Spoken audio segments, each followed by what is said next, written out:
আসসালামু আলাইকুম। এই পর্বে আজকে আপনাদেরকে দেখিয়ে দিব একটি বিআরবি সিলিং ফ্যান কিভাবে ফিটিং করতে হয় এবং চাইলে আপনাদের নিজেদের বাসার ফ্যান নিজেরাই ফিট করতে পারেন। সর্বপ্রথম কার্টনটা খুলে বাটি দুইটা, একটা উপরের দিকে থেকে একটা নিচের দিকে থেকে দুইটা বাটি ফিট করে নেবেন। আমি কিভাবে নিচে দেখতে থাকুন এবং দুইটা তারকে একসাথে পেঁচিয়ে অবশ্যই স্টিকের এক প্রান্ত দিয়ে ঢুকিয়ে অপর প্রান্ততে বের করবেন এবং কোন ছিদ্রটা ঢুকাইতে হয় দেখেন। উপরটা দিয়ে না, নিচেরটাতে দিবেন। অবশ্যই উপরটাতে নাট থাকবে, এই ভুলটা করবেন না। আমরা আপনাদেরকে পুরো প্রসেসটা দেখিয়ে দিব, যেহেতু আমরা এই ফ্যানটা নতুন করে ফিটিং করতেছি আপনাদেরকে দেখানোর জন্য। অবশ্যই ভিডিওটা সম্পূর্ণ দেখবেন, তাহলে আর ভুল হবে না। এবং যেহেতু আমরা ফ্যানটার স্টিক তার ঢুকিয়েছি এবং স্টিকটা ফ্যানের সাথে সংযোগ করব এবং কিভাবে স্টিকটা সংযোগ করতে হয় দেখেন। নাট দিয়ে অবশ্যই এই নাটের পুরো পেস্টটা সুন্দর করে টাইট দিবেন। সিলাই রেঞ্জ এবং প্লাস দিয়া যেখানে যেটা লাগে সেই নাটটা টাইট দিবেন বা ঢালি দিয়ে আপনি যেটা ইচ্ছে করেন টাইট দিতে পারেন। অবশ্যই টাইট দিতে ভুল করবেন না। এই নাটটা যেন কোনো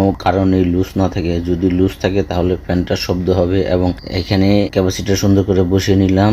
বসানোর পর অবশ্যই ধীরে ধীরে কানেকশন করে দিব।